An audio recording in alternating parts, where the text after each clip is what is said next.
ಇದು ಕೊಪ್ಪಳದ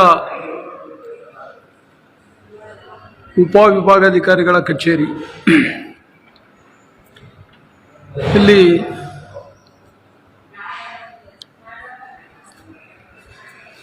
ಒಂದು ಪತ್ರವನ್ನು ಕೊಡೋದಕ್ಕೆ ಬಂದರೆ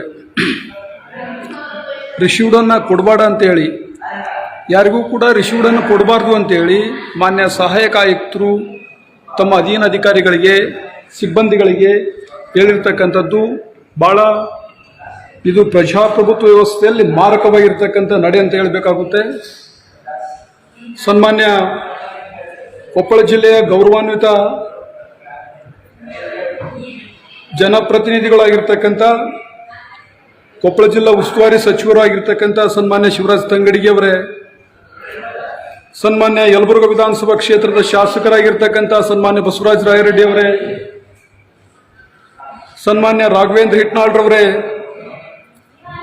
ದೊಡ್ಡನಗೌಡ ಪಾಟೀಲ್ರವರೇ, ಗಾಲಿ ಜನಾರ್ದನ್ ರೆಡ್ಡಿ ಅವರೇ, ಇವತ್ತು ಜಿಲ್ಲಾಡಳಿತದ ಸಂಕೀರ್ಣದಲ್ಲಿ ಒಂದು ಮನವಿಯನ್ನು ಕೊಟ್ಟರೆ ಅದನ್ನು ರಿಸೀವ್ಡ್ ಕೊಡ್ತಕ್ಕಂಥದ್ದು, ಸ್ವೀಕೃತಿಯನ್ನು ಕೊಡ್ತಕ್ಕಂಥದ್ದು ಎಲ್ಲ ಇಲಾಖೆಯಲ್ಲಿ ಇರ್ತಕ್ಕಂಥದ್ದು.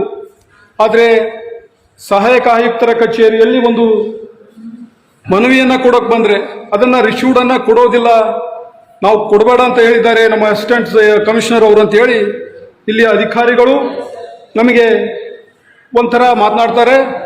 ಈ ಕೊಪ್ಪಳ ಜಿಲ್ಲೆ ಪ್ರಜಾಪ್ರಭುತ್ವ ವ್ಯವಸ್ಥೆಯಲ್ಲಿ ಡಾಕ್ಟರ್ BR ಅಂಬೇಡ್ಕರ್ ಅವರ ಸಂವಿಧಾನದ ಅಡಿಯಲ್ಲಿ ಕೆಲಸ ಮಾಡ್ತಾ ಇದ್ದಾರೋ ಇಲ್ಲ ಅಂತಕ್ಕಂಥದ್ದು ಇವತ್ತು ಬಹಳ ನೋವಿನ ಸಂಗತಿ. ಸನ್ಮಾನ್ಯ ಕೊಪ್ಪಳ ಜಿಲ್ಲೆಯ ಕೊಪ್ಪಳ ಉಪವಿಭಾಗದ ಸಹಾಯಕ ಆಯುಕ್ತರಾಗಿರ್ತಕ್ಕಂಥ ಕ್ಯಾಪ್ಟನ್ ಮಹೇಶ್ ಮಾಲ್ಗಿತ್ತಿ ಅವರೇ, ದಯಮಾಡಿ ನಿಮ್ಮ ಸಿಬ್ಬಂದಿಗಳಿಗೆ ಸಾರ್ವಜನಿಕರು ಕೊಡ್ತಕ್ಕಂಥ ದೂರುಗಳನ್ನು ಸ್ವೀಕೃತಿಯೊಂದಿಗೆ ಕೊಡ್ತಕ್ಕಂಥ ವ್ಯವಸ್ಥೆ ಮಾಡಬೇಕು. ಇಲ್ಲದಿದ್ದರೆ ಇವತ್ತು ಈ ಜಿಲ್ಲಾ ಆಡಳಿತದಲ್ಲಿ ಯಾವ ರೀತಿ ವ್ಯವಸ್ಥೆ ಜನಸಾಮಾನ್ಯರಿಗೆ ಕೊಡ್ತಕ್ಕಂಥ ನೀವು ಈ ರೀತಿ ರಿಸೀವ್ಡ್ ಇಲ್ಲದೆ, ಸ್ವೀಕೃತಿ ಇಲ್ಲದೆ ನಾವು ಸ್ವೀಕೃತಿಯನ್ನು ಕೊಡೋಕೆ ಆಗೋದಿಲ್ಲ ಎನ್ನುವುದಾದರೆ ಈ ಪ್ರಜಾಪ್ರಭುತ್ವ ವ್ಯವಸ್ಥೆಯಲ್ಲಿ ನಾವು ಇದ್ದೀವೋ ಇಲ್ಲೋ ಅಂತಕ್ಕಂಥದ್ದು ನಮಗೆ ಬಹಳ ನೋವಿನ ಸಂಗತಿ ಅಂತ ಹೇಳಬೇಕಾಗುತ್ತೆ. ಮಾನ್ಯ ಕೊಪ್ಪಳ ಜಿಲ್ಲೆಯ ಉಸ್ತುವಾರಿ ಸಚಿವರಾಗಿರ್ತಕ್ಕಂಥ ಶಿವರಾಜ್ ತಂಗಡಿಗೆ ಅವರೇ, ಮಾನ್ಯ ಬಸವರಾಜ ರಾಯರೆಡ್ಡಿ ಅವರೇ, ನಿಮ್ಮ ಆಡಳಿತ ವ್ಯವಸ್ಥೆಗೆ ಇದೊಂದು ಕೈಗನ್ನಡಿ ಅಂತ ಹೇಳಿದ್ರು ಕೂಡ ತಪ್ಪಾಗ್ಲಿಕ್ಕಿಲ್ಲ.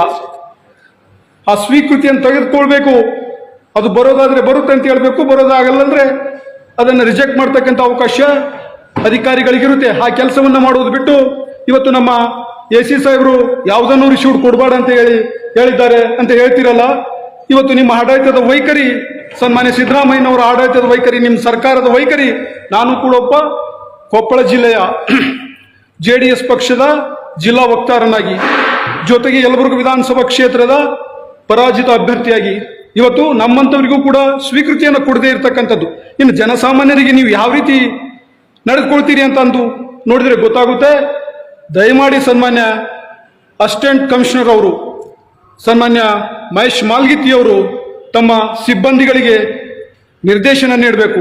ಯಾವುದೇ ಅರ್ಜಿ ಬರಲಿ, ಯಾವುದೇ ದೂರು ಬರಲಿ, ಅವುಗಳನ್ನು ಸ್ವೀಕಾರ ಮಾಡಿ ಸ್ವೀಕೃತಿ ಕೊಡ್ತಕ್ಕಂಥ ಒಂದು ಸಿಸ್ಟಮ್ ಎಲ್ಲಲ್ಲೂ ಇದೆ, ಎಲ್ಲ ಇಲಾಖೆಯಲ್ಲೂ ಇದೆ. ಇವತ್ತು ನಿಮ್ಮ ಇಲಾಖೆಯಲ್ಲಿ ಇವತ್ತು ಫಸ್ಟ್ ಇದು ಕೇಳ್ತಾ ಇರೋದು. ಸನ್ಮಾನ್ಯ ಜಿಲ್ಲಾಧಿಕಾರಿಗಳು ಸನ್ಮಾನ್ಯ ಸಹಾಯಕ ಆಯುಕ್ತರ ಒಂದು ಕಚೇರಿಯಲ್ಲಿ ಸ್ವೀಕೃತಿಯನ್ನು ಕೊಡದೇ ಇರತಕ್ಕಂಥದ್ದು, ಅದನ್ನು ತಾವು ಪರಿಶೀಲಿಸಬೇಕು. ಇಲ್ಲಿ ಬೇಕಿದ್ರೆ ತಾವು CC ಕ್ಯಾಮ್ರಾ ಇರ್ತವೆ, ಅವುಗೆಲ್ಲವುಗಳನ್ನು ಕೂಡ ಪರಿಶೀಲಿಸಿದ್ರೆ ಇಲ್ಲಿ ವ್ಯವಸ್ಥೆ ತಮಗೆ ಗೊತ್ತಾಗುತ್ತೆ ಅಂತಂದೇಳಿ ನಾನು ಮನವಿ ಮಾಡ್ತಾ ಇದ್ದೇನೆ. ಇದು ಶೀಘ್ರವಾಗಿ ಬದಲಾವಣೆ ಆಗಬೇಕು. ನಾವು ಕೊಟ್ಟಿರ್ತಕ್ಕಂಥ ದೂರಿಗೆ ಸ್ವೀಕೃತಿ ಕೊಡಬೇಕು.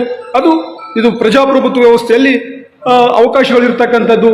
ಹಾಗಾಗಿ ಇವತ್ತು ನಾವು ಡಾಕ್ಟರ್ BR ಅಂಬೇಡ್ಕರ್ ಅವರ ಪ್ರಜಾಪ್ರಭುತ್ವ ಏನಿದೆ, ರಾಮರಾಜ್ಯದ ಕಲ್ಪನೆಯಲ್ಲಿ ಇವತ್ತು ಡಾಕ್ಟರ್ BR ಅಂಬೇಡ್ಕರ್ ಅವರ ಸಂವಿಧಾನದ ಅಡಿಯಲ್ಲಿ ಕಾರ್ಯನಿರ್ವಹಿಸ್ತಾ ಇದ್ದೇವೆ. ಇವತ್ತು ನೀವು AC ಇರ್ಬೋದು, DC ಇರ್ಬೋದು, ಡಾಕ್ಟರ್ BR ಅಂಬೇಡ್ಕರ್ ಅವರ ಸಂವಿಧಾನದ ಪರಿಕಲ್ಪನೆಯಲ್ಲಿ ನೀವು ಕೆಲಸ ಮಾಡ್ತಾ ಇದ್ದೀರಿ ಹೊರತು ಇವತ್ತು ಜನಸಾಮಾನ್ಯರಿಗೆ ನೀವು ಒಂದು ಸ್ವೀಕೃತಿ ಕೊಡೋಕ್ಕಾಗದೇ ಇದ್ರೆ ಏನ್ ಮಾಡ್ತೀರಿ? ಸ್ವೀಕೃತಿ ಕೊಟ್ರಿ ಏನ್ ತೊಂದರೆ ಆಗುತ್ತೆ ನಿಮಗೆ ಅನ್ನೋದು ನನಗೆ ಗೊತ್ತಾಗ್ತಾ ಇಲ್ಲ. ದಯಮಾಡಿ ಮಾನ್ಯ ಸಹಾಯಕ ಆಯುಕ್ತರು, ಇವತ್ತು ನಾನು ಕೂಡ ಒಬ್ಬ ಪಕ್ಷದ ಜಿಲ್ಲಾ ವಕ್ತಾರನಾಗಿ ಇವತ್ತು ನಿಮಗೆ ಮನವಿ ಮಾಡ್ತಾ ಇದ್ದೇನೆ, ಆಗ್ರಹಿಸ್ತಾ ಇದ್ದೇನೆ. ಯಾವುದೇ ಜನರು ಬಂದರೂ ಕೂಡ ಸ್ವೀಕೃತಿ ಕೊಡ್ತಕ್ಕಂಥ ಕೆಲಸವನ್ನು ಮಾಡಿ ಅಂತೇಳಿ ನಾನು ಮನವಿ ಮಾಡ್ತಾ ಇದ್ದೇನೆ. ಮುಂದಿನ ದಿನಗಳಲ್ಲಿ ಇದೇ ರೀತಿ ಪುನರಾವರ್ತನೆ ಆಯ್ತು ಅಂದ್ರೆ ಉಗ್ರವಾಗಿರ್ತಕ್ಕಂಥ ಹೋರಾಟವನ್ನು ಹಮ್ಮಿಕೊಳ್ಬೇಕಾಗುತ್ತೆ. ಅಂತೇಳಿ ಇವತ್ತು ಮಾನ್ಯ ಸಹಾಯಕ ಆಯುಕ್ತರಲ್ಲಿ ತಮ್ಮ ಅಧೀನ ಅಧಿಕಾರಿಗಳಿಗೆ ಹೇಳಿ ಸ್ವೀಕೃತಿ ಕೊಡೋದಕ್ಕೆ ವ್ಯವಸ್ಥೆ ಮಾಡಿ. Thank you.